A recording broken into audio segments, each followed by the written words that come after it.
test it out. Let's go.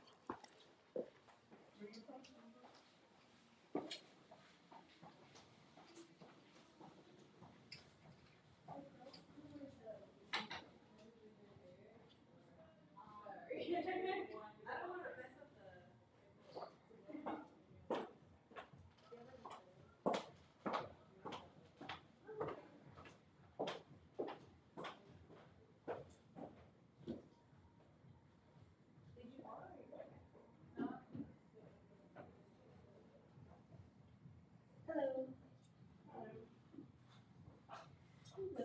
Someone sitting here? I don't think so, no.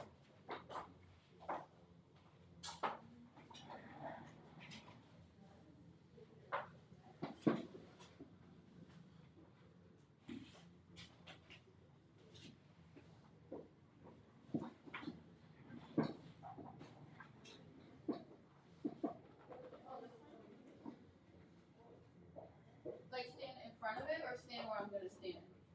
Stand next to the table.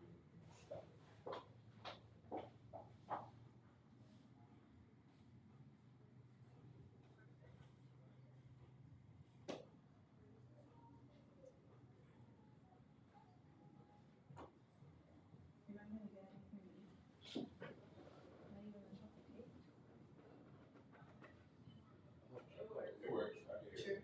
You hear it and see it good?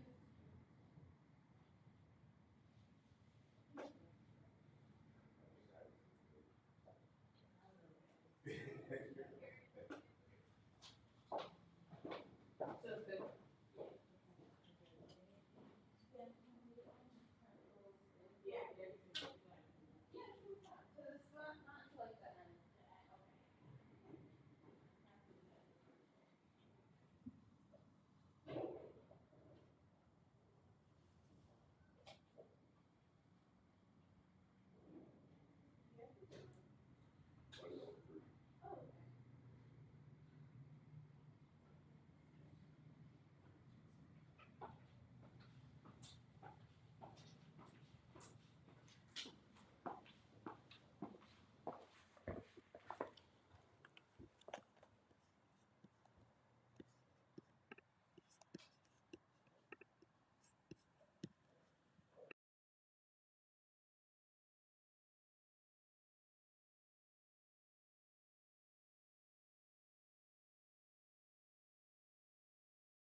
that Kaisha and I kind of collectively like thought of to just have like uncomfortable conversations and just make them more normalized and like easy, to talk through things. We do them quarterly, so this is the last one of the year. So again, thank you guys for coming. And as you all know, it's about suicide prevention this month. September is suicide prevention month, so that's just why we thought it would be pretty fitting. I kind of chose this topic because it's something that I've like dealt with, I guess, obviously not fully throughout because I'm still here, but I feel like a lot of people deal with it, and a lot of people kind of just, I don't know, shy away from talking about it because they either feel ashamed or they feel like no one will understand them or things like that. So I figured, who better than me to kind of talk about it with everyone. Before we get into everything today, I also wanted to talk about and introduce this place that we're in. It's the Collective Space. I love this place. I come here for everything. I host all the round table talks here. I have my podcast, the Story of a Podcast, that I also host right in our podcast room. It's where all the magic happens. And it's just a great co-working space here that people can either become a member and come here and like do work in like the open area. You can rent like the private offices. You can host your own events here as well. And if you're not a member, you would just like, come on a day-to-day basis and do that whole thing. But being a member has a lot of perks. So if you all are interested, Kaisha, who is helping me put this on, can give you more information about it afterwards. So let's kind of go around the room and have everyone just quickly say your name and what like inclined you to. Sorry, I have to think right now. What inclined you to come today? And whoever wants to start, I'm not going to choose anyone, but everyone is going to go. So I'll start. My name is Shy. I felt the need to come because I've always been like a mental health advocate. I went to school for clinical psychology, started an MSW program, took a break, but it's just always been something I've been passionate about due to what I've like witnessed and experienced from my family. So yeah, I just anything mental health, I try to make it. and thank you for coming. I appreciate you.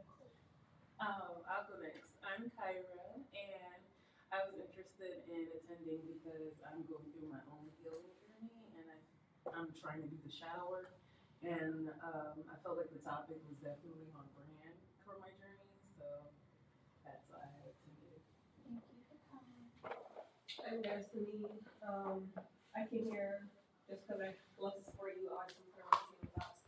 And just learn more and kind of just be exactly what you said. Like, we don't talk about these things, so kind of just hear from other people kind of what they have to say. Thank you for coming. I'm Naija. I've known the club since we were like, what, 15? We're 27 now. So I always show out to support her, whatever she does. I love that woman. And I'm also here. I'm a registered behavior technician, so I work with kids with like ADHD and autism, but I want to work within the scope of all mental health. I'm going through my own journey myself, so I'm here to learn, and that's exciting for me. Thank you for coming. My name's Gary. I was sent a link to this by a friend who, someone that, also shares, mental health issues. We kind of support each other. And, I've had, never, came close, but certainly had my history with mental health issues. And this was something that kind of resonated with me, so I decided to come and check it out.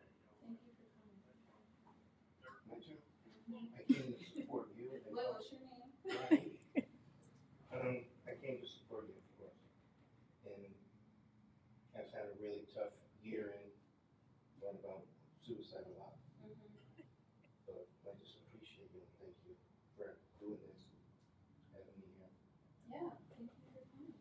Thank you all for just being open and vulnerable. Like, this is obviously not an easy conversation, but I'm hoping to kind of bring like insight to it and not just talk about like the obvious parts of it, but like all different parts of it. And I'm not a mental health professional, so I'm just a person who's gone through stuff. So just take with it for what you will. Also, yeah, you guys, everyone has like a little stress ball, and there's more in the center. So if you do like just need to like decompress in any way, or if you ever have to step out, like whatever you need, like there's no judgment here. As everyone always says, this is a safe space, but this really is a safe space because everything.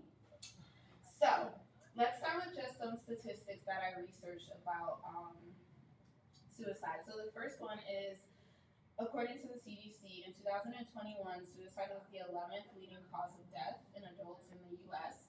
And while that is kind of like daunting, it's kind of improved since whatever year that they took the statistics before. So when I originally researched it, it was the 10th leading cause. So it has gone down, and that means things are getting a little better for people. So that's something. And then in the same year of 2021, nearly 2 times as many suicides happened than homicides, which just kind of shows that, like, I don't know, for me, and I will probably like reiterate this point a lot today, but like for me, when I am feeling these types of ways or just feeling really negative about stuff, I like to kind of do research. I don't want to like stray away from it. I kind of am a little weird. I like to lean into it and kind of really get to understand a little more. So it kind of takes it away from being like an emotional thing versus like just something that I'm learning about and seeing that I'm not alone in this. And then a question that I always ask myself too is like, why do people look for this solution? Like, why do people look to suicide or think about suicide when they're feeling these sort of ways? And so upon researching that, I found that there's actually 4 different types of suicide. And that was pretty interesting to me, and I'm going to go through them all with you. The first one is egoistic suicide, which stems from the absence of social integration. So those that like feel alone and just want to rid themselves of the feeling. And that one is like pretty common. The second type of suicide is altruistic suicide, which is kind of the contrary to the egoistic, meaning that this is where someone is like too deeply involved in a group.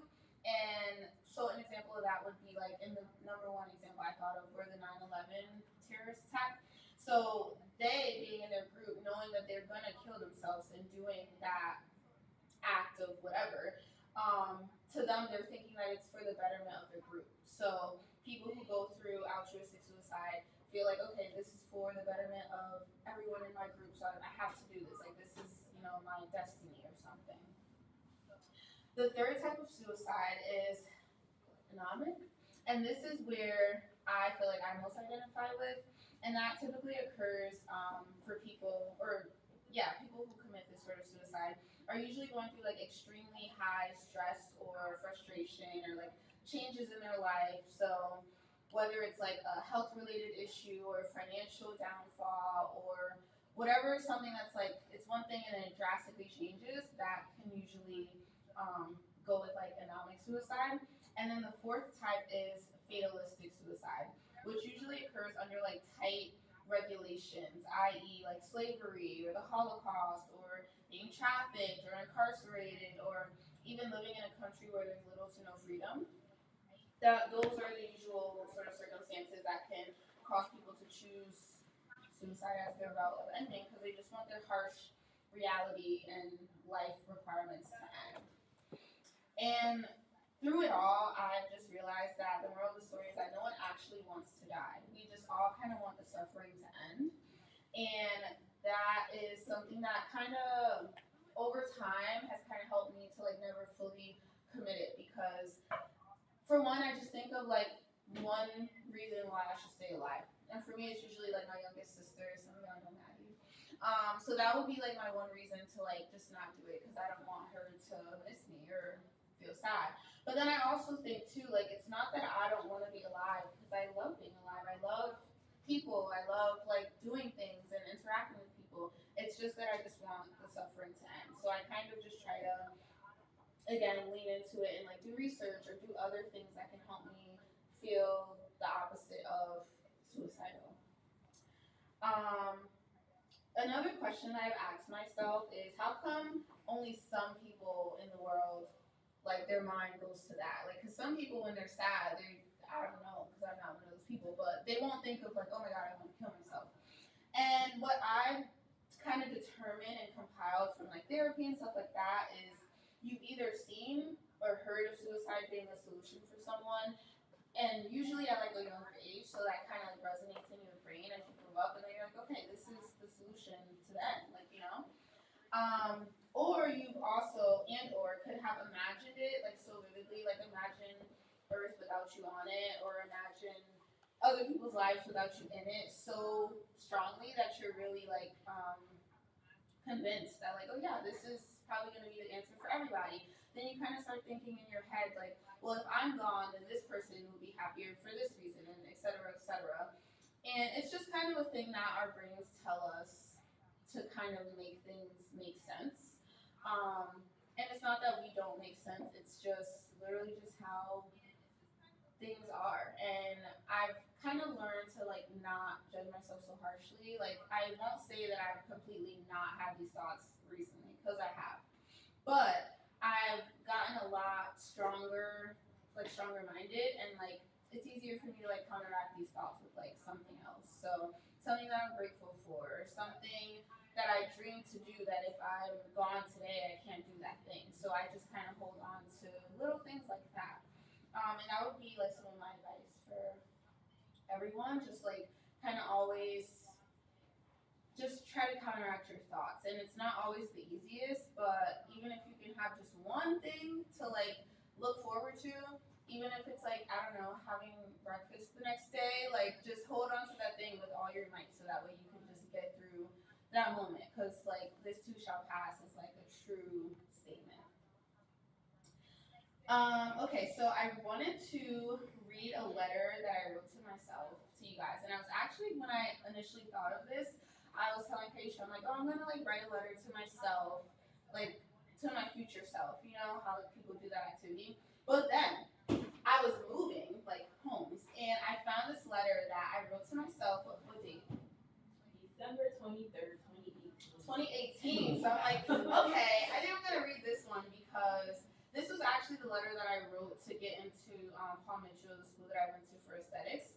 But I don't know why it was so deep for a school letter, but it was like pretty on brand. So I'm like, okay, I'm gonna use this for this event, and I don't know, it made me cry when I first read it, like reflecting on where I was and how I'm not like perfectly to a completely different space, but I have overcome like a lot of stuff. So there I go. I hope I don't cry. Oh my god. It's okay.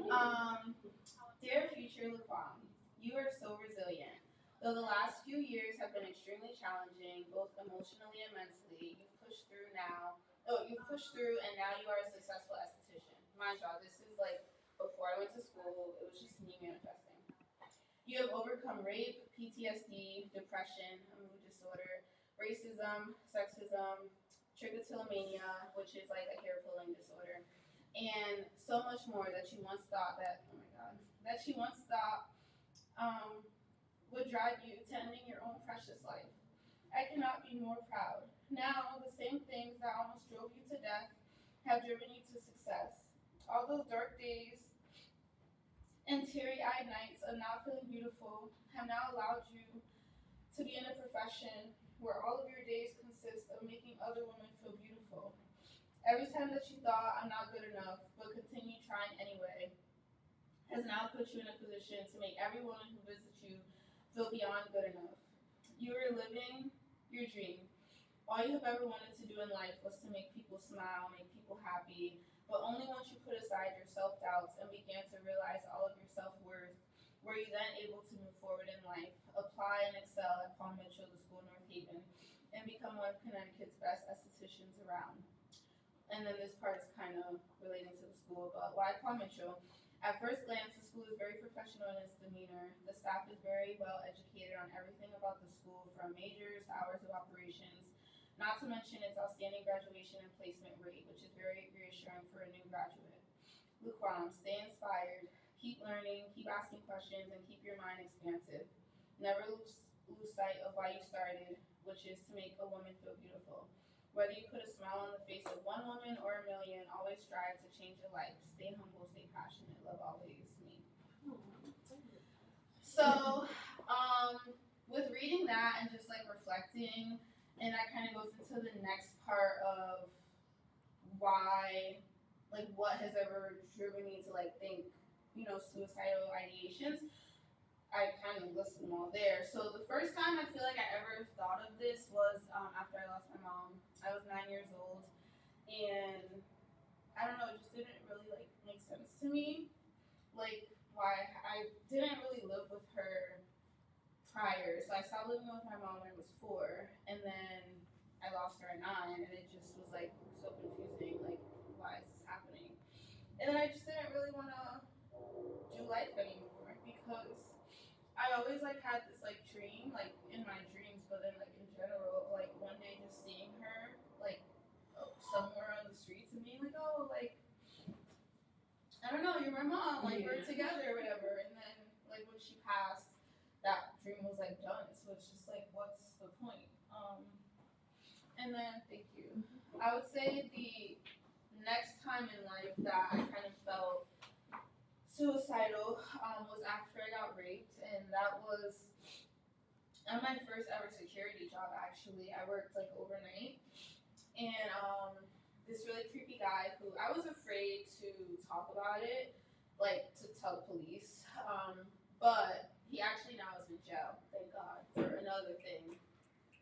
But yeah, that was like the next time, and it was just like I don't know. I just felt really like taken advantage of. It felt really hard to like I didn't do third shift ever again. Like I did security, I continued to do security, but it was just like really challenging, and I don't know. And then the fact that I was like too afraid because he like made me afraid to like tell anyone. I don't know. It was just all like a lot, and at that time I was 18 or 19. Then on top of that, I did tell the job because when it happened, I like abandoned the post is what they call it, and they like asked me like like why'd you leave, blah blah, like you can't do that, and I'm like, well, it doesn't matter because I quit. And they asked why, and I didn't tell them like blatantly why, but I did tell them like he makes me uncomfortable, etc. etc. And you know what he said? He was like, well, you can tell us like if there's any more detail because you wouldn't be the first one to say like that he did something to you. And then that was kind of it. Cause I'm like, okay, well yeah, I'm not the first one to say it. Then why are y'all asking me questions that you don't know what's going on? And why is he still able to work there in general, but especially with women? But he's protected. Yeah, exactly. So all those things, like it was just like, yeah, no one cares. Like no one's gonna care. No one's gonna believe me. Like all the things that people think. And like I still wish that I did kind of say something, but like I said, I believe like everything happens for a reason, and like I don't know, everyone gets what they put out into the world. So even if he's not incarcerated because of my situation, like he's incarcerated nonetheless. So, and probably for a little bit harsher of a thing because of what it was. But anyway, so yeah, so those were the two like major times that I first started really like feeling that. But I will say from 9 years old until then, like those 10 years, I kind of always kind of had that feeling of just like not wanting to be here, feeling like just worthlessness. Like, what's the point of me being here? Like, I don't need to be here. And then of course, like I mentioned, in like the 4 different types of suicide, like financial crisis. So like obviously, growing up in Hartford, most of us do not have the most money, and like I don't know, that just really sucks sometimes. And like you just feel like, or I would just feel like, yeah, life would be a lot easier if I didn't have to live, because then I wouldn't have to deal with all these bills and no money and et cetera, et cetera. So all those things. So that's why whenever like I hear about people feeling like suicidal, even for something that some people may feel like is small, I never feel like it's small because like everyone's experience is their experience, and like everyone's threshold. That's how you say it. Yeah. Everyone's threshold for stuff is different than others. So like for me, with dealing with like not a lot of money, that's like a big thing to me. But for someone who does have a lot of money, they could be upset about, I don't know, having a missing tooth or something. Like everyone's like things are just different. So I never really judge. And like I said, everything happens for a reason. So I feel like even though it was like not great that those things happened to me, it helped me to be like who I am, like empathetic and able to do stuff like this.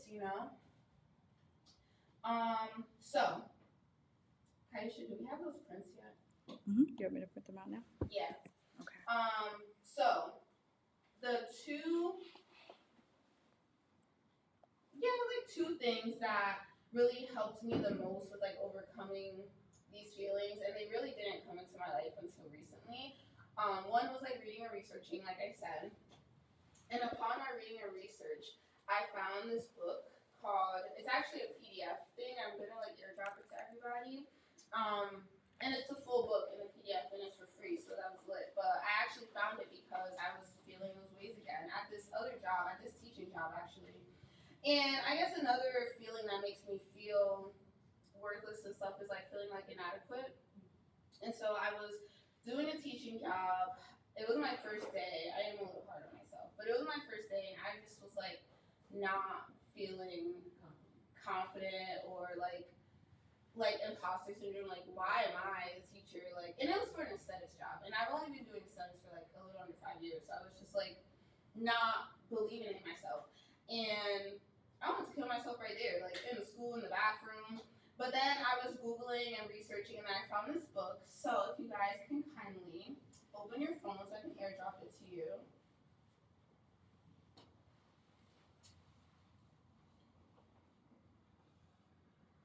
Wait, it's loading. Sorry.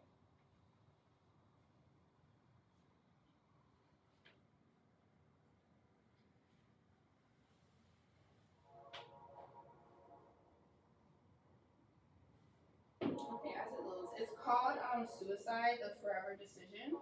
And literally, I read in that moment like the first maybe 2 to 3 pages, and that was enough to like completely change my frame of mind. Like, because again, it just made it more of a logistical thing and not an emotional thing. And it made me feel understood in an odd way. And pretty much, I loved how the author says it. He's like, listen, if you're reading this book, obviously you're feeling suicidal.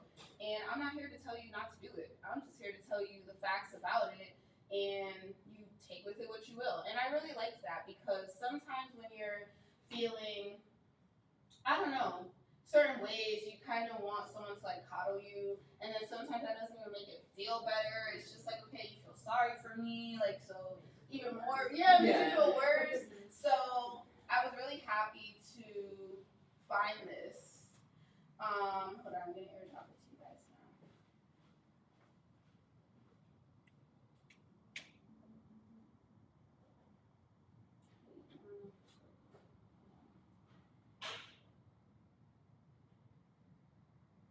Did you get it, Ben? Yes. Okay.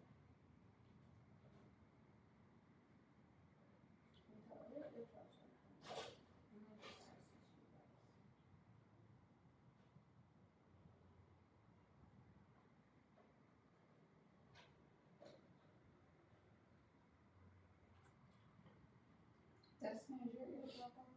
Yeah. For like everyone? Oh, leave it outside. And I texted yours, but tell me if it works fine. Wait, can you drop it again, Cole? Yeah. Okay. Did you get it? I did not.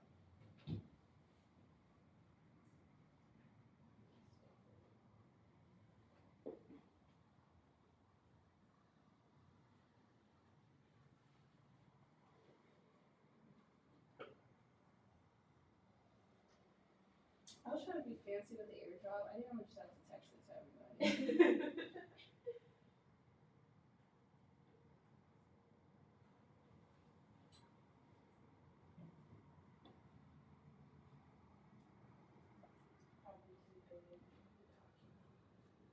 It's sending, it's just sending slow. Like yours is almost done. Ours is halfway. Okay, yeah, she might just do that. Oh yeah, we might need pens. Thank you. Your answer for you. You got it? Okay. Maybe. Yeah. I did resend it. Be patient. Yuri, did you get it? Okay.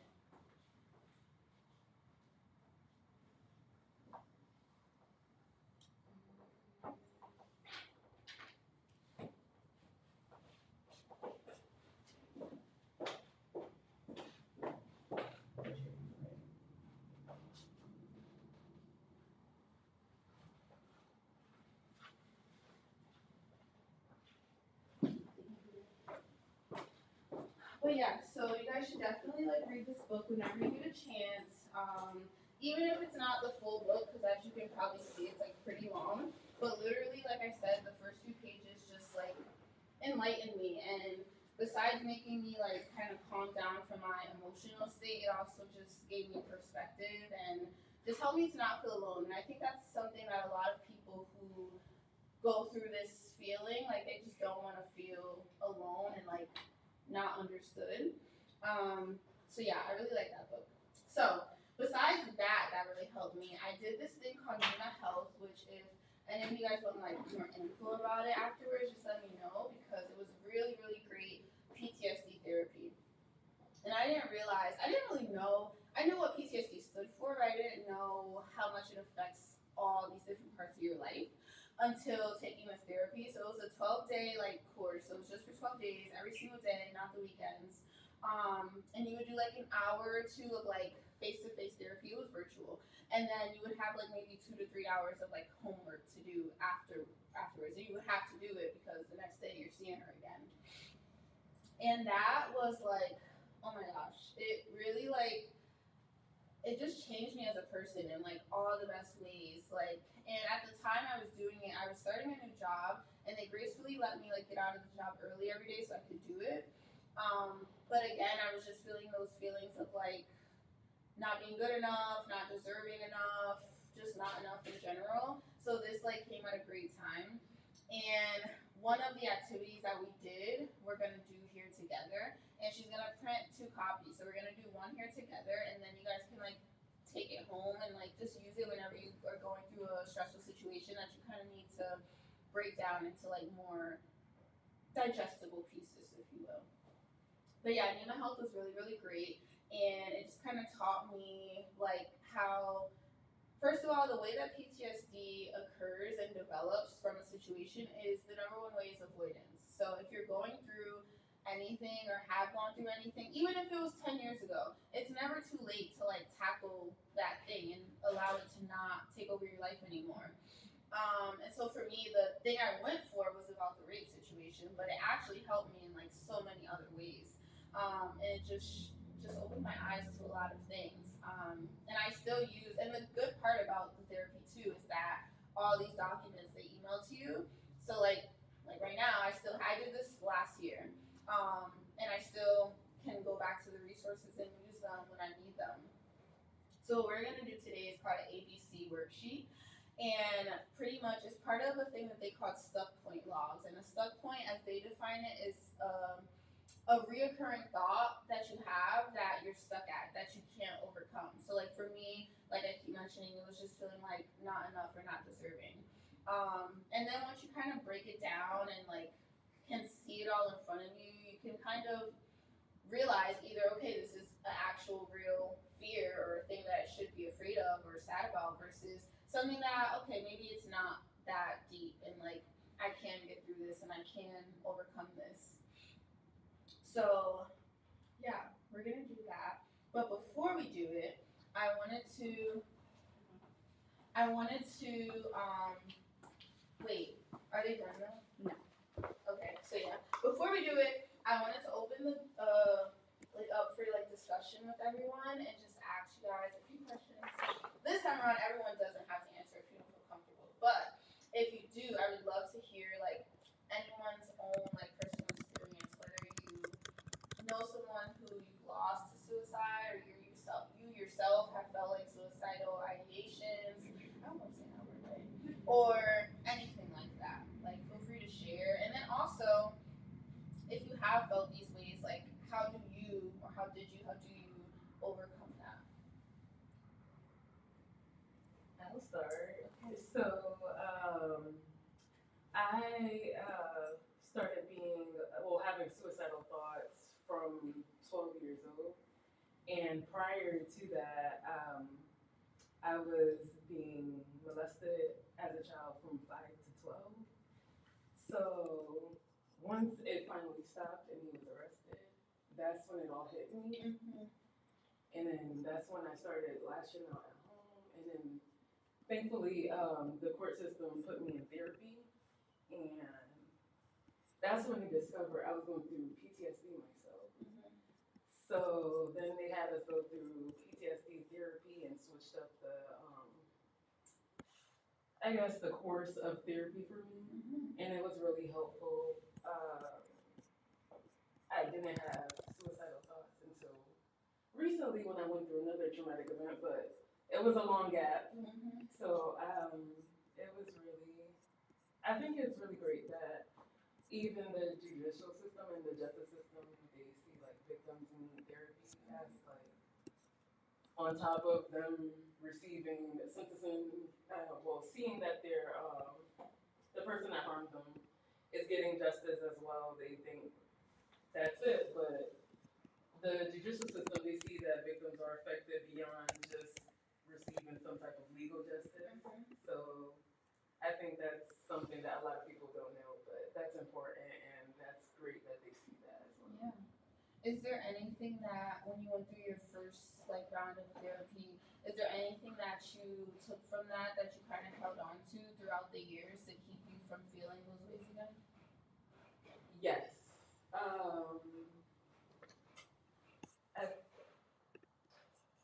I think the most important lesson I learned through my previous set of PTSD therapy was I don't have to keep everything in. Keeping things in is complacent, and that's protecting the person that harmed you. So, I mean, as a little girl and growing up, after receiving all of that and getting groomed into silence, having to hear that helps. And even when I go through things as an adult now, I can't prevent how others act, but it's just great to know like I have a voice, and if it's wrong, and I can speak up against it. And that's just that. So I always kept that in my head. Silence is not always the best. And that's what I learned in PTSD therapy. Like you have a voice. Well, again, thank you for sharing, and I'm really proud of you for just being so like open and vulnerable and resilient because like it's really hard, and I feel like it's I don't know, maybe sometimes worse when you're younger and you go through stuff because that's still when your brain is developing. So you know when you're able to like break free of like whatever you were like taught to believe or act like or whatever, and like be the adult you want to be, like that's really commendable.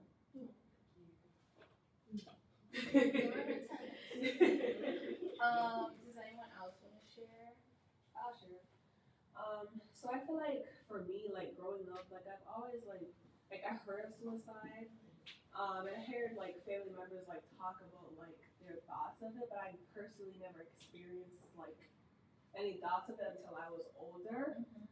Older is new in the last 2 years, so I feel like so my daughter passed away at 8 days old, and like when she passed away, it kind of just like hit me like. I was like, because like I always knew of it, but then it was like it's happening to me. So when it started happening to me, I was kind of trying to figure out like what do I do? Like how do I go about it?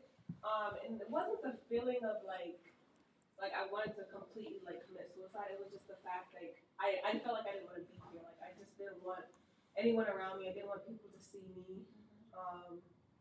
But it was never like that full commitment. I just wanted to be like gone. Like I just wanted to just like.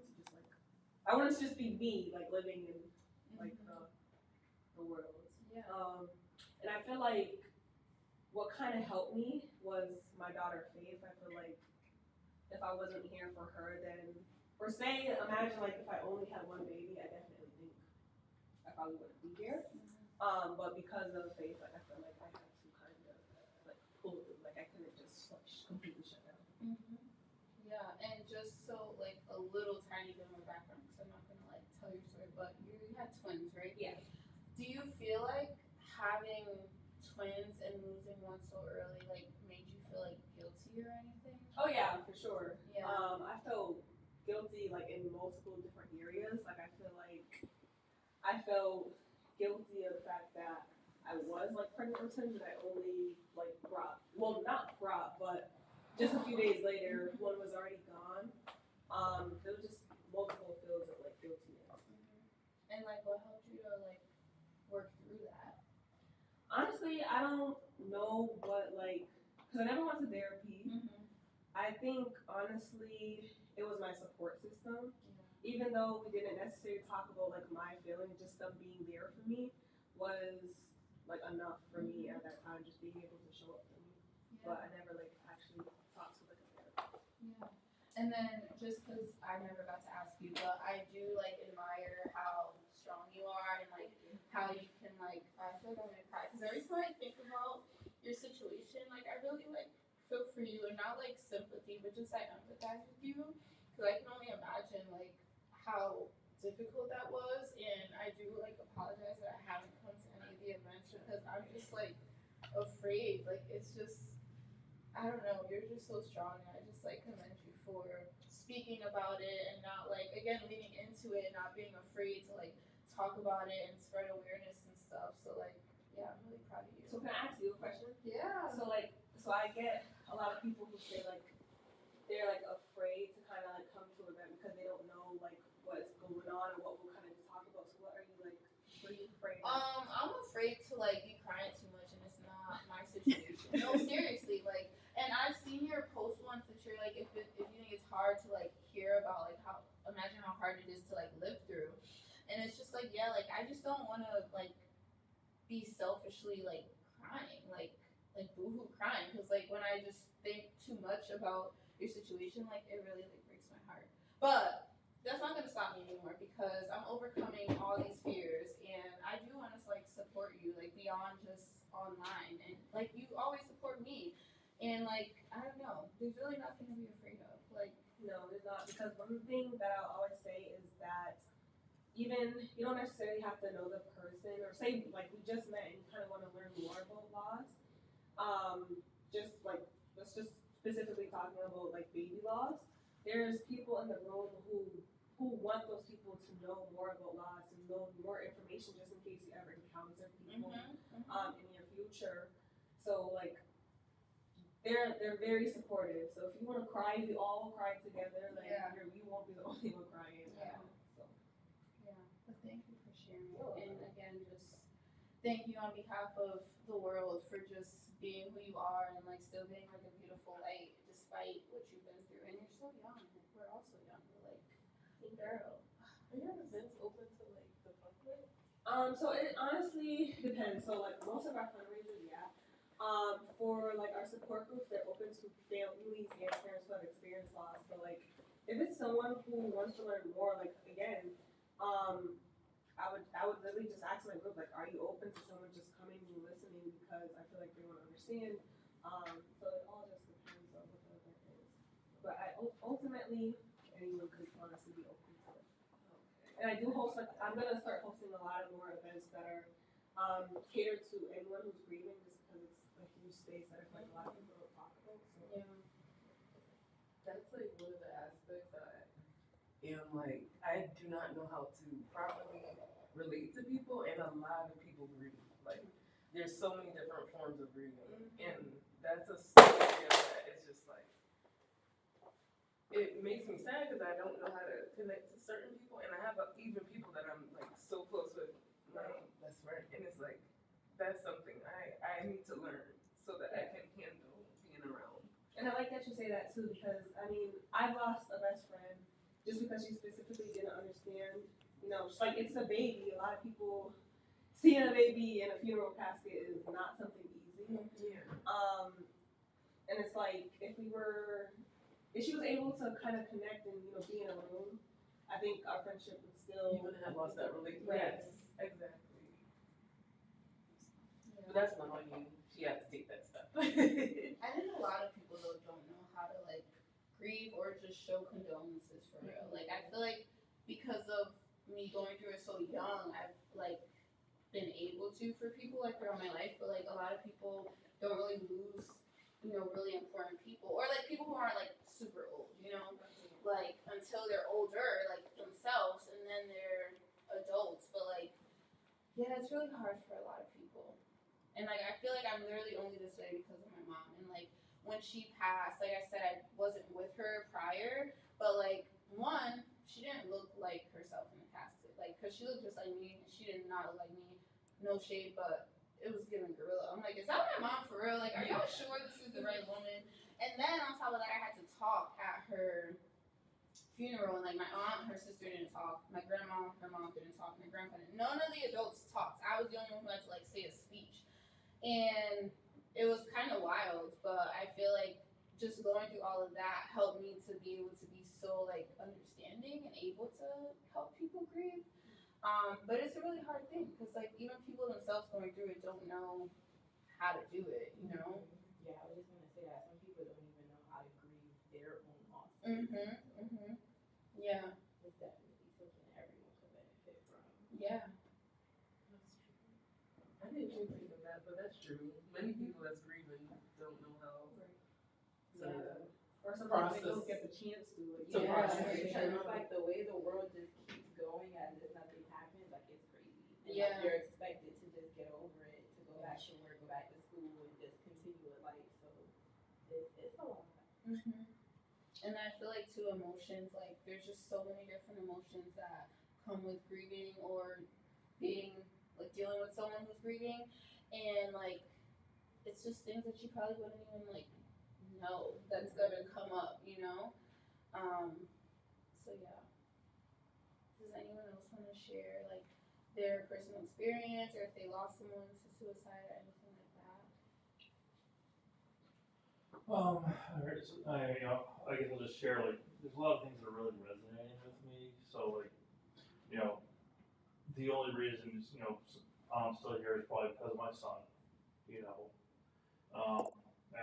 I hit some really low points, I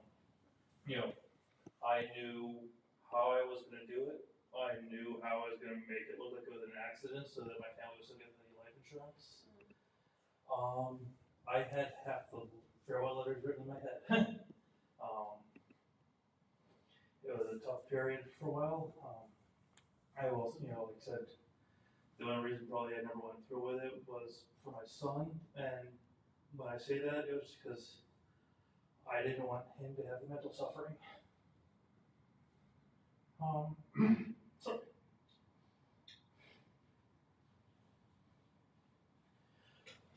I will say,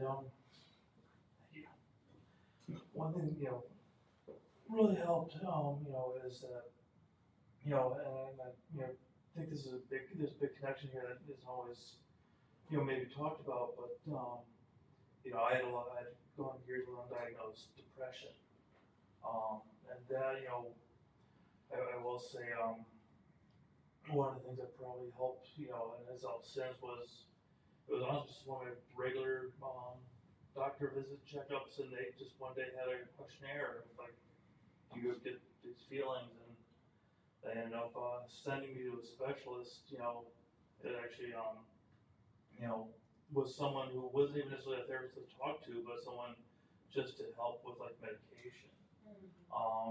It was tough because it's like, admitting to needing that is, obviously hard, and a lot of people don't like to do it, but it made a huge difference, after a long period. It makes things a lot easier, it makes, keeps things stable, and, helps, not have those feelings too. Do you mind if I ask a follow-up question? Alright. It won't be anything too deep, but when you were doing like the questionnaire, was that your first time ever doing a questionnaire like that? I think so, yeah. And did the doctor have any like feedback for you from it besides like the medication? Well, it was primarily just, we're gonna refer you to someone, we think it'd be good for you to talk to someone if you're open to it. So, it really, I mean, the family doctor was the best doctor in the world in general, but, so really wasn't much more than that at that point. But. Yeah.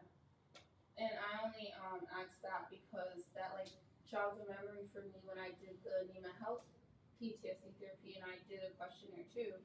And I filled it out, and I knew I was depressed, but I didn't think I was that depressed. And I was supposed to start like the following week or something like that, and then she called me like that same day, and she's like, are you gonna like hurt yourself because these results are really high, and this is not like, we don't think it's good for you to like wait to like start therapy and stuff. And I was fine. But I feel like to your point, like I think the like undiagnosed like mental health issues kind of coincide with these feelings because we don't really know like either we don't know that this is what we're going through or we don't know how bad it actually is or like even what some of these things are. Like I didn't know what a mood disorder was until I started talk therapy and she told me about it and I'm like, oh yeah, that is me. Like I thought it was just emotional, but there's like all these different things. So thank you for sharing and I'm happy that you were open to it and even open to like the medication because I think there's a lot of stigma around like negative stigma around taking them, but some of my friends have said too like it really helps them. Like it helps them to feel balanced. It helps them to feel I don't know, whatever normal is, it helps them to feel that and not feel so like out of touch with themselves. So Yeah. I mean, that's probably almost part of my reason for coming today was I figured, if I could kind of share, my experience with that and help convince someone else to give it a try. yeah. I mean, it's not perfect, right? I don't think and no one can expect that. Mhm. It definitely helps. Yeah, definitely. Thank you for sharing. One more thing that I just thought of before I forget with that Nemo Health. Y'all would think I work for them, but I really do love them. But I did like that they kept having me take that questionnaire throughout the 12 days, like every like 3 or 4 days, and you can actually literally see your results. For me, they went like straight down. Like my scores went lower and lower every few days, and that just shows like how much it really was helping. Um, and like I took one after my year anniversary pass. They sent me it again, and I took it, and I was still low. So I really do like that place, guys. Anywho, do you want to share any like experiences or anything? I don't really have like personal. I mean, kind of not for me personally because I've always had thoughts when I was younger, but it was never deep enough for me to actually try to hurt myself. Like I was never even. I remember in middle school, like I tried to cut myself and I just couldn't do it. And then from then I was just like, people who actually go through with it, like this is a different level of bravery because it's like you're following not to like highlight it in a good aspect, but it's like that takes a lot for you to actually go through with it. And from that point, it was just like, okay, I was able to understand on a deeper level. But for me, it was mostly seeing family members. Like I said earlier, when I was younger, of course, I didn't really understand it at the time because I'm a child. I just see my mom locked up in the room, smoking, drinking. Like I'm not seeing it as like, oh, she's depressed. And then years later, when she's talking to me, she was telling me how like a lot of those times she would want to jump out the window, and it's like she just heard me in the other room, and basically I was her reason to keep going, basically. And then my uncle recently he tried to kill himself within the past year with a gun, and it was very like traumatic because he was trying to do it in front of my grandmother. That was just a lot because he's always had like suicidal ideations from when he was younger due to the trauma of his parents. My grandparents weren't the best people. A lot of my family members they had issues, but basically seeing it come up again. I don't know why. It's okay. Yeah, it was just a lot because it's just like he has 3 kids now, and for him to really feel like he was at his wit's end and possibly going to leave those kids without a father, like it did a lot to us as a family. And then my father, he has paranoid schizophrenia. That is it's a lot. So he's always, when he's off his meds, he'll have his episodes. My aunts have I've struggled with stuff. My grandmother, even family members in my boyfriend's family, like his sister's husband just killed himself a year ago. Now she's left by herself with 2 kids. So it's like it's always around me, but I've never I've never been the one to really, like I always think about other people, like how they would think if I leave, and like also I'm too young. I have a lot of life ahead of me, but I don't know. It's such an emotional thing, but it's a lot, and I like coming to things like this because I like being able to learn how I can be that like support system for someone who's going through a time like this. Because even though I feel like I can't completely identify with them or relate, I still want to be able to not coddle them, of course, but like let them know that their life is worth living, that they should, continue on, they'll get past it, and, they just have to get the help that they need to be able to push forward.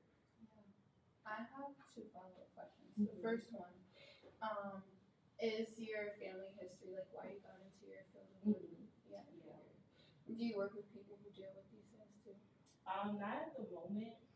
So I took a break from school because, I do nails. So it's like my passion it shifted. And also like COVID was when I started my MSW program, and I can't learn online. Like it just was not working for me. I'm a visual learner. I need to be in person. Like, yeah, it's too much. So I literally only did 1 semester.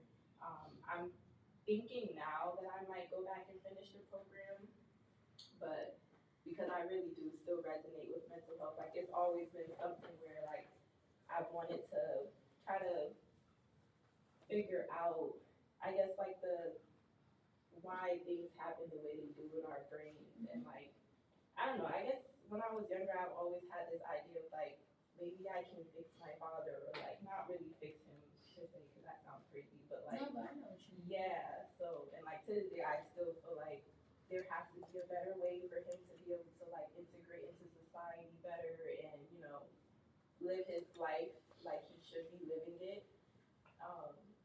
So that's one of the main reasons why I might go back and just try to, Yeah. And then my other thing, it wasn't like a question, I guess. Well, yeah, kind of. So with your uncle, because like it happened so long ago and then it just happened again, I'm sure you probably kind of felt like, oh, well, it's like been this long, like he probably doesn't feel that way anymore, and then it probably was just sad because it's like, well, you have been feeling this way all this time. Yeah, I feel that. Yeah, because it was like we were confused, but at the same time it made sense because like being a man in this society, like you're expected to be able to provide 100% of the time, and he had just lost his job. He just had another kid, so it's just like I personally I feel like he just felt like he was a complete failure, and he couldn't really do much. Like he broke up a happy home, and then now he's in a different situation, and it's like I feel like he just being surrounded by failure, and in the beginning that's kind of how it started, from seeing his mom and his dad's marriage fail. That's when all of it started. So I don't know what it is, but it's like it triggers him, which is real because failure triggers a lot of people. But yeah, so once that happened, it was just like, okay, my grandma and everyone was just like, yeah, we have to get him to realize like he needs to go talk to someone, because he probably has been undiagnosed with something nobody knew, and now we know he has bipolar disorder. And now he's on meds for it, and he's been doing so much better. And yeah, sometimes that's just all it takes, which is crazy. But Yeah, and that kind of goes back to like the undiagnosed mental health disorders, because like, so someone, I won't say who, no one here, but one of my family members, she recently lost her boyfriend to suicide, and it's because he had schizophrenia also, and the boy's mom had it, but I don't know if he knew he had it or whatever the case was, but like it just like it was building up, but like it just like he just snapped one day. yeah, And like he wasn't taking like medication or anything for it, and I feel like if he were like, and he was really young, I feel like if he were taking it, like he probably would still be here. Yeah. And I just want to say like to you guys and like to whoever like needs to like hear it, like I don't know, just like don't be afraid to like learn about yourself and like know about like what your circumstances, I don't want to say issues, but circumstances are, because it could save your life. It could save like a lot of people from suffering and like having to like miss you or miss the old you or whatever it is. So Yeah. yeah. I think that's definitely important because not even to know your own family's history, mental health wise, but like health wise as well, like knowing if cancer runs in your family, and then also like when you get to a point where you're dating and you're getting married, it's good to know your partner's history too because you honestly never know. A lot of these things are very genetic, and you pick up on them quicker if you know and you have a child and all of a sudden they start showing those symptoms. It's just easier to connect the dots. I feel like that's a very important thing. Yeah, definitely. I know I asked you if you wanted to share and you don't, and that's fine. But I didn't ask you, do you want to share anything? Yeah. Sure, yeah. So, Your skin's really good, by the way. I'm Nija, 27. I definitely have struggled with mental health myself, and I've seen it in my family. Definitely is genetic on both sides, unfortunately. I don't want to say more so, but more leaning towards, I know that my circumstances and the things that I still deal with to this day have to do around my father. And he was diagnosed bipolar with psychotic episodes. I also feel like, I don't say I feel like, I had that imposter syndrome too where I'm like, yeah, this was bad, but maybe it wasn't that bad. I think about that a lot, and I think like maybe I shouldn't still care about this, but it does affect me. I don't want to say victim, I'm a survivor of narcissistic abuse, emotional abuse, sexual abuse, not from him for the sexual part, but he did it to other people. And he manipulated me from very young age. Daddy's little girl, I'm his youngest, to like be his whole world and shower. Like it was love bombing as a father, narcissistic abuse, and he would portray himself to be one way in front of me, but be abusing my mother, his family, his other daughter, and I was kind of like a pawn in this family, and I started to pick up on that really quickly. Whereas I think I started to act out at a young age. I was constantly running away or like trying to like find like be alone and like make people look for me because I felt like I never was the center of attention. I was just there for like comfort for everybody, and then when they were going through their stuff, let's lean on Nija, even though your parents should be helping you, you should be helping them. And I feel like for both my parents, I was like parentified, where like I'm the oldest of their kids, so they expect me to be the glue of the family, while they hurt me deeply, and I just gotta deal with it because that's just we're family kind of thing. And I didn't grow up having stable relationships shown to me or like what real love should be, other than like love bombing and narcissistic abuse. And I felt like, yeah, that definitely stayed with me many years. I was exposed to some things that a child should never be exposed to at such a young age, and so I kind of grew up way too fast, and I just kind of rebelled, and I was alone a lot. At least I felt alone, I guess. So I would act on it. Like I would push people away and then feel really lonely, and I still to this day deal with that. I think my first suicidal ideations, I was 15, and I was in my first relationship, and this person, even though we were so young, he did exhibit traits of narcissism. I'm not saying he's a horrible person because it could have been me too, but I just never really had examples of healthy relationships, so I'd always find myself in bad ones since I was a freaking kid. And I remember just feeling really alone, and I felt like everyone was yelling at me, against me, telling me how bad of a person I am, and I just wanted the noise to stop. I think for me, it was never like, boom, I want to die, but I want everything to just stop around me, and I just want to disappear for a little bit. I just didn't want to exist. not necessarily die. It's like different. I totally, that's how most people actually feel. Yeah, I just wanted the noise to stop, but the ways I would go about it were dangerous. Where like my therapist called it passive suicidal ideation, like what you did could have resulted in your death, but you were, oh, I want to actually die. I just want everything to stop. Like for example, when I was 15, like I was gonna stab myself like really deeply and hopefully this bleeds out. Didn't do that. Obviously, I'm here. And a little bit after that, I think I was like 21. I was just in a really bad place, and I would do things that I know would cause me harm. Like I've jumped out of a moving vehicle, which could have killed me. I've done things that like I would like play with the idea of death, or like I low key don't want to do it, but I kind of do. It's kind of weird to talk about it, I guess. And I did go there. I was in therapy since I was 15, since the first attempt. My parents like forced me into therapy, and we would just sit there for an hour and nothing would happen. And I wasn't in a place where I could talk. Like I just felt so like I felt like it didn't exist. I didn't want to exist. So in the real world, I feel like it didn't exist. I didn't want to talk. I didn't want to be around people. I don't know what I wanted, but nothing felt right, I guess. And yeah, as I got older, I got a lot more into spirituality and things like that. That gave me like an edge of strength, I guess. But I still feel like I deal with things within myself that I know I could handle things better. I know like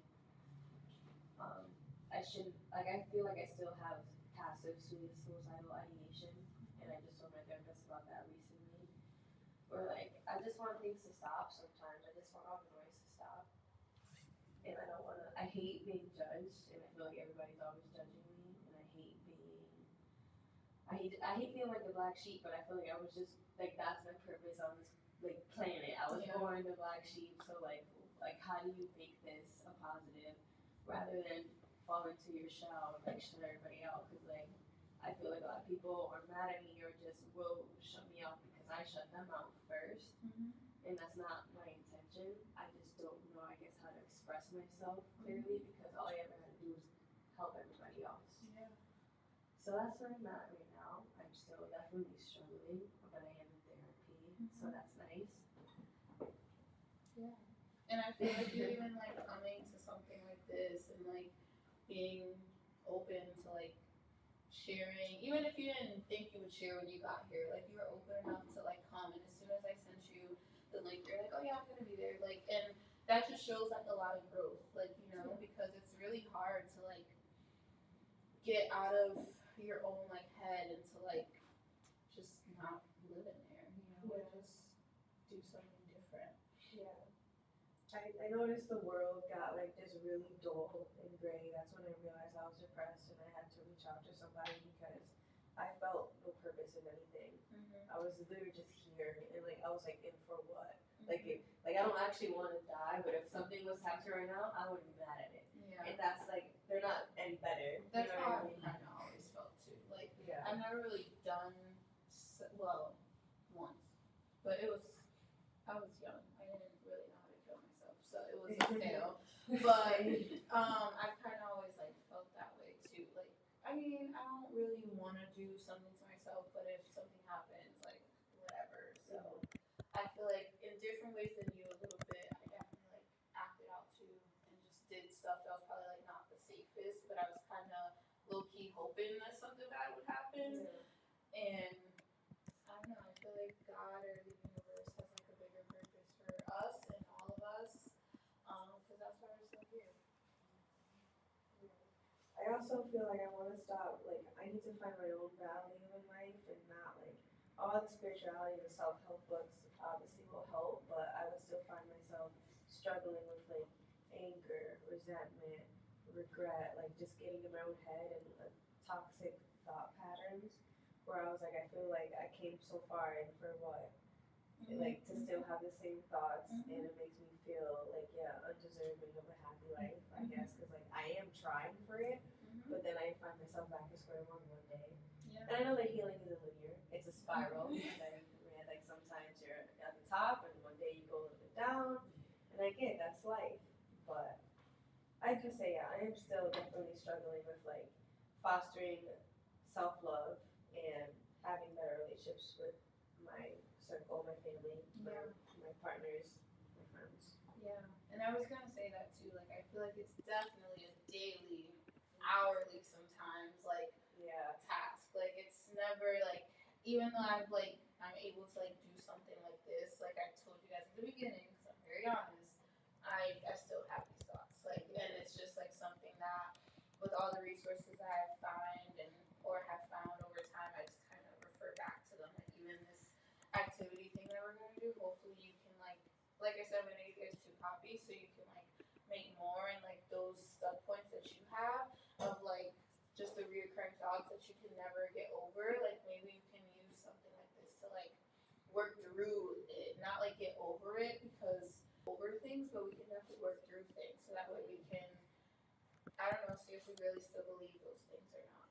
Yeah. But thank you for sharing. Thank you guys. Okay, so if no one else wants to share anymore, we're good. We're gonna do this little activity really quick, and we don't have to share it like out loud, but I just want us to like kind of go through it and I don't know, see how you feel about it.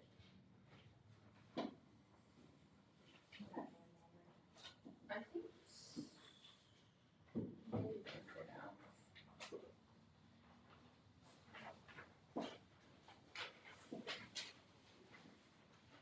Yeah, I'll make one afterwards. Oh yeah.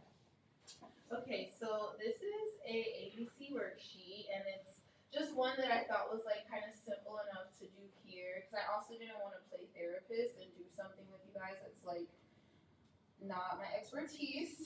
I just know skin, that's about it.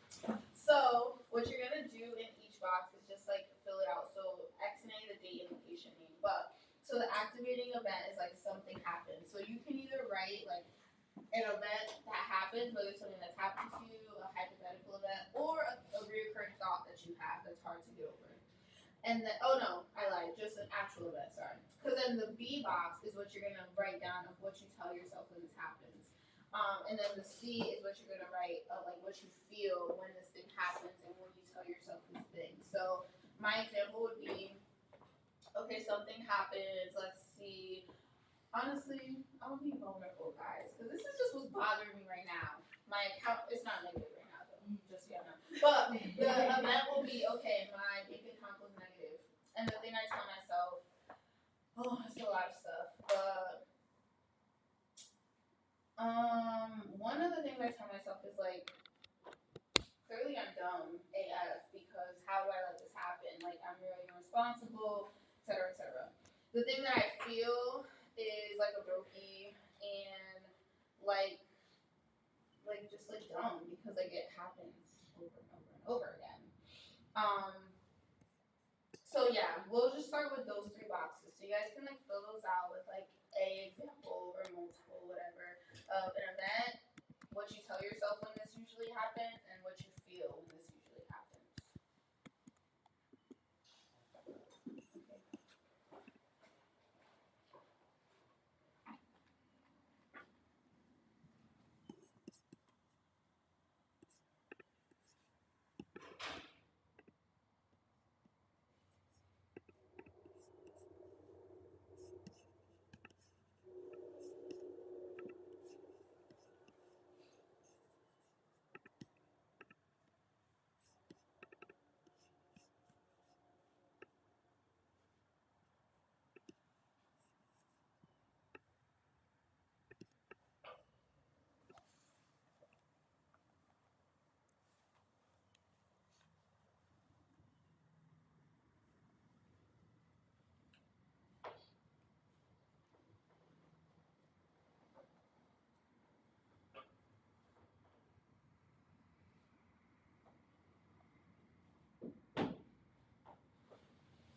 And then I know you guys, some of you guys are onto like the bottom half, but I did want to read the definition of realistic before you wrote it down.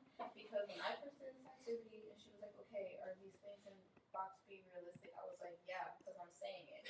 But actually, realistic means having or showing a sensible and practical idea of what can be achieved and or expected. So, for my example of me telling myself like I'm so dumb and I'm so irresponsible, are these thoughts realistic? Technically, no, because I do show responsibility in a lot of other ways in my life, and clearly I'm not dumb because I've gone to school and graduated, etc., etc. So think about really realistic, like what it means when you answer that. And then the last one, what can you tell yourself for future occasions that this happens? So what I would tell myself in the future, probably the near future, is it's really not the end of the world. Like I'm working again, whatever day, so I'm gonna make money again on that day, and just try better next time. So yeah.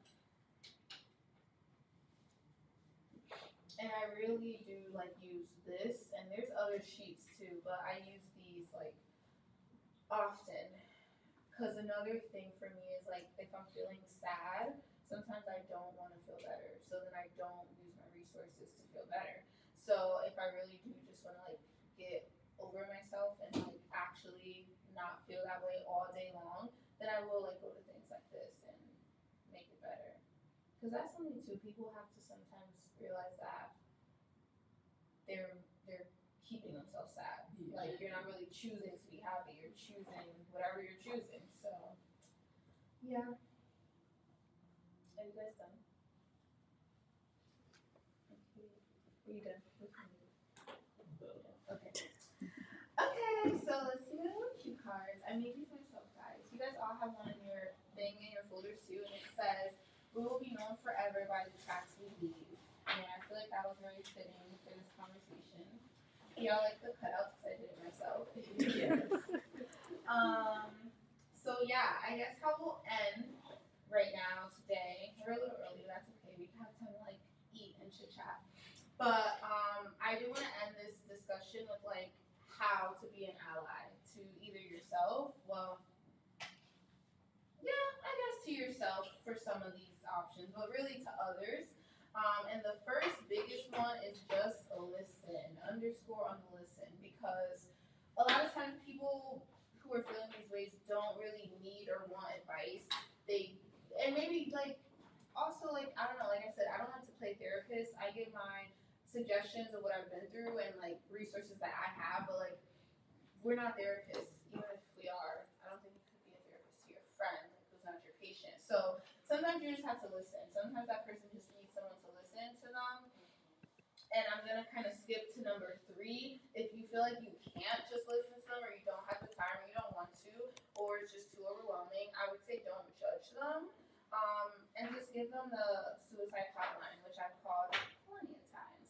And I don't know, I don't really think the hotline, not saying don't try it, but like for me it didn't help, but like for me to have called it and I'm speaking to someone, it made me feel like, oh shoot, like yeah. No, it made me feel like, wow, I'm really like in a low place. Maybe I should like chill out. So Chill and crash out. yeah, literally. So but yeah, like literally like if you're talking to someone and it's just really too much for you for your life at that moment, like don't do it in like a rude way, but be like, listen, like I don't think I'm the help that you need, but like call 988 and they can like maybe help you. And then my number 2, because I skipped to number 3, if you feel like a gut feeling about someone and you're like, and maybe it's happening more than once, like I would just suggest like just reaching out to them, because we all are like in tune, no matter like how spiritual or not we are, we all do have like that insight. And a lot of times when, like for me in the past, like because I like initially I didn't always do this, but in the last like year or so, like yeah, if I'm like thinking of someone, especially if it keeps happening, I just reach out to them. And sometimes I don't have anything to offer. I'm just like, listen, I've been thinking about you a lot, and I hope all is well. And if you need me, I'm here. And I was gonna actually suggest that to you for like your uncle or anyone. Like, if you don't know like how to even talk about it or you don't really want to bring it up, I would just be like, just so you know, like I'm always here for you. Like you can always count on me to talk to me, and that's enough. Cause like sometimes you don't even have to say too much. Like if they know, or if they need it, they'll hear it in the way that they need to hear it. So yeah, my 3 tips are just to listen, and that's it. Like point blank period. If you feel your gut feeling like to reach out to someone, just do it.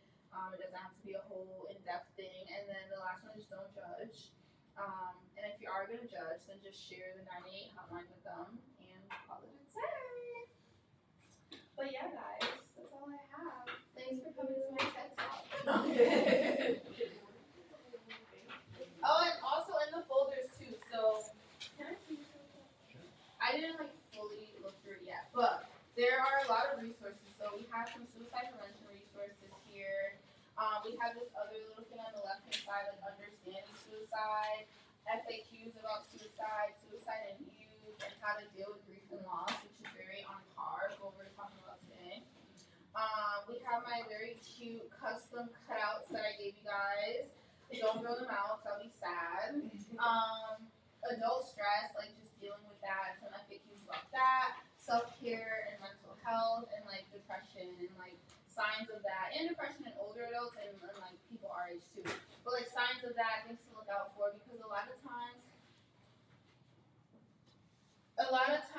we don't know the signs. So I feel like reading that and like getting some insight, maybe you're going through something that you don't even know is a certain thing, and it definitely can be. And like we keep saying today, because I do love all of you guys, not just for coming, but in general, because I have some people, and I just don't want people to live in agony. Like it freaking sucks. So don't go undiagnosed with your mental health issues, like whatever you're feeling, even if it's like not as deep as this, but if it's just like, oh, I'm sad randomly, like, and there's no actual like reason I can pinpoint why. I don't know, just kind of reach out to someone, like even calling the hotline. Like you don't have to actually be actively wanting to die, but they can even give you resources too. Okay, before we part ways, and like I said, we have like little snacky snacks out there, but I have a few questions, and I'm gonna write the answers down. So hold up. Also, do you guys want another copy of this, like a blank one? Yeah. Okay, I'll make some more in a second. But what are some? Hold on. Okay, so I have a few questions. The first one, and I'll just ask everybody, and you can just give me, even if it's like a 2-word answer. What is something that you would tell someone if they're going through suicidal ideations, or they just lost someone to it and they don't know like what to do? What's something that you would tell them to like kind of motivate them to keep going?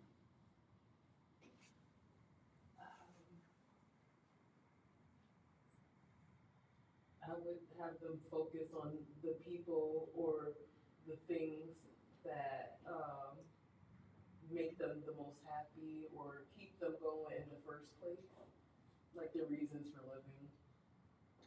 They have a phrase in French, it's raison d'etre. Ooh, not the French. You know, that literally helped me at 16 to, process suicidal thoughts. You know, all the people that you care about, you don't want to end up hurting. So, not to be selfless and think about just them to stop yourself, but that does help. Yeah, I love that. Yeah. Other words of advice, people? Just, I think for me, what I would do is like, you can look at it as this waves, and that's how the feelings come. And instead of drowning in them, you can sit back and observe them and swim through them, and know that this too shall pass. I know that sounds so cliche. That's so true. But it's like acknowledge that the feelings are there, but also acknowledge that it's temporary. Like how you're feeling right now is going to pass as long as you let yourself feel it. I feel like the more you ignore it, it just lingers. But you don't want to stay stuck in it either. Like know when to acknowledge your feelings, observe them, and know what to do going forward, I guess. I love that advice. More advice? I think just you know, kind of an extension of like being there for someone, but just to also let someone know why they're important to you and why they matter. Like, don't just tell them they matter to people, tell them why they matter to you. Yeah, make it personal. Yeah, I was gonna to add on to that, just even just saying simply like I care for you or I love you. Yeah. You are loved. Brian, you have to give some advice. Not taking no for an answer. What was the question? What is some advice that you would give to someone who's going through these feelings or these thoughts?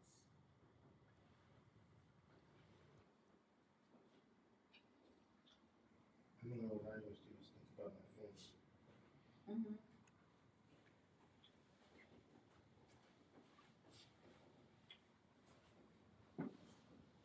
Destiny, do you have advice?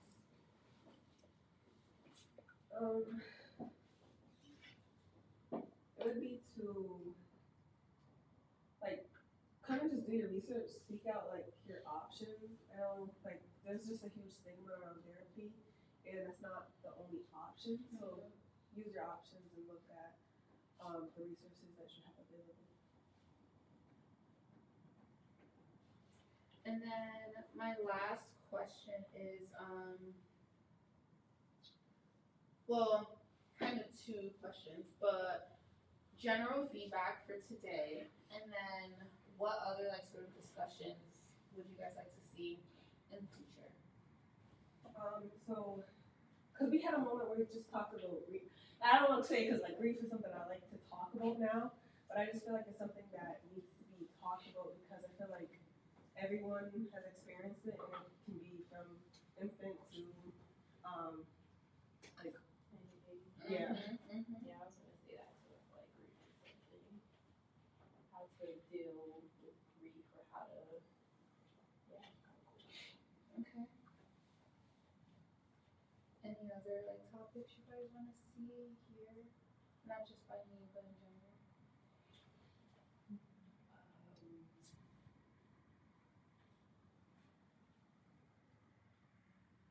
There's many that I would. Tell me. I mean, well, I don't know if you per se, but just like more talk about postpartum Mm-hmm. and educating even people that don't have kids on that and how to deal with people that's going through postpartum. I would love to see topics on that. Okay.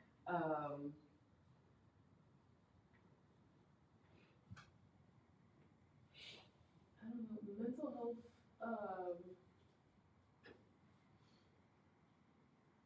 just strategies on how to open up the conversation about mental health to your loved ones. I would go to seminar talking about that. My whole household needs these thoughts.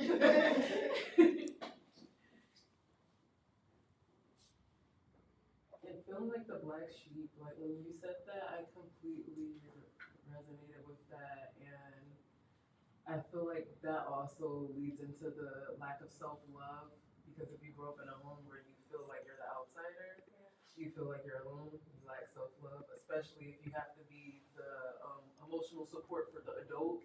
If you're the youngest in your family and you're the emotional support, that makes you lack any self-love because you're so used to giving your all and pouring into others. Yeah, you have no love for yourself. Yes. And the imposter syndrome stuck out a lot for me. I didn't realize how much I feel like I deal with that until you like brought it up. Like I have gone through a lot, but I'll tell myself it wasn't that bad, or like maybe like why am I tripping over this still when there's people who have it so much worse than me. That doesn't mean like the world's a bad place sometimes. That doesn't mean like my feelings aren't valid. But sometimes I feel like I'm afraid to take up space because I'm so used to giving it to everybody else. Yeah. Like I don't want to go to anybody close to me to Yeah. vent about my own problems because Exactly. and then they wouldn't have that open space to come to me if I'm giving my own problems to. So it's just like I always just refrain, so that I'm always that open door for them. Yeah. I have to tell myself like I matter. And you need to have boundaries. Yes. I feel like I definitely lack boundaries because I just let people kind of use me or like, and then when I set those boundaries, they get even more mad at me. They're like, "Oh, you weren't like this before, and I'm a bad person now." Yeah. But it's like something I had to do for myself. Setting. Imposter syndrome. Yeah. Nurturing self-love. Setting healthy Setting boundaries. healthy boundaries. Yeah. Postpartum depression. Postpartum, yes. Also, when you brought up about something called vicarious trauma that my therapist brought up to me as well, it's like you go through things yourself, but also when you see people that you love so close to you go through things that affect them, it affects you too. Yeah, it was called vicarious trauma. It didn't happen to you per se, but it still affects you greatly because you love this person. Yes. I think my whole life has been filled with vicarious trauma to the point where like it became my trauma. No, Yes. exactly. That's what happened. Yeah. It's like a real thing, and I didn't know that was a thing either. I don't know if this is like so when we like get hurt by like traumatic situations, and then like the people around us like they just leave, like, but like you love them, but you just, I don't know, like you just miss that relationship, but it's like, is it worth it? Like, Detachment? right, like, Or do you mean like, well, you mean like learning how to detach or like learning how to, I guess, set boundaries? no, I mean like honestly like learning already how to detach. So just for example, like after I lost Miracle, like I said, my best friend, like she disappeared, and it was what did you just say? Bigger Vicarious trauma. Yeah, basically that was her. Like she couldn't like Oh, it was too much for her. So yeah, so that's kind of why she left. But it was like me feeling like abandoned. Right. Yeah, Yeah. so it's your best friend. Right. And you wanted that support, and you deserve that support. Yes. Especially if you know you would have been there if the tables were turned That's afterwards. That's the worst. Knowing that you would never do no one like that. Right. Like that. And you've been at your lowest. Yeah. And then, don't just say stuff to gas my head, but how did you guys feel about this roundtable talk? Like, do you feel like it was too much or not enough? Like, let's hear it. I feel like it was good, but like I feel like in the beginning, maybe we could do something like where it's like we're talking, because it was one where like we just all Icebreaker. sitting Yeah, down, icebreaker. we were just all on our phone. I was sitting there trying to tell y'all why. It's just like something like to kind of just to get us feeling like a little bit more comfortable, just because of the topic is like so filling. So maybe we can kind of like just get comfortable with each other. Yeah. Play like a soft beat too in the background. That's like gets my nerves down. Yeah. The icebreakers are like a little activity. Yeah. Something to get the juices flowing in our brains. I definitely love the feedback that you gave each and every one of us. Felt heard, felt seen. So that's some good feedback. I don't know what's right, but I resonate with that thing. Okay. Like I don't know how to put it. Okay, anything else? I mean, I want to thank the guys as well for sharing, because I know for men, I don't want to sound sexist, but it is harder for them to open up, and they see women as more emotional, but men go through the exact same things, and men's mental health matters a lot. So thank you for sharing your stories, as uncomfortable as it is. It's important for all of us. Yes. Yeah. Absolutely. I guess that's it.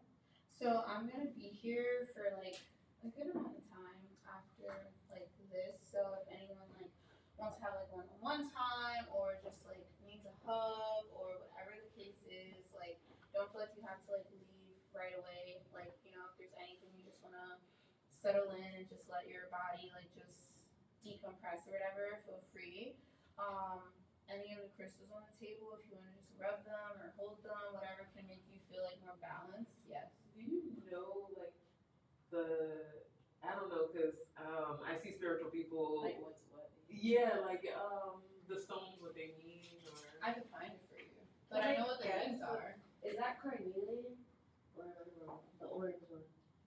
The orange one is. Can you lift it? Yes, I believe Carnelian? so. So yeah, I can look up whichever ones and let you know. That's an amethyst, of course. Yeah. I know that's my I should have had those. I know these.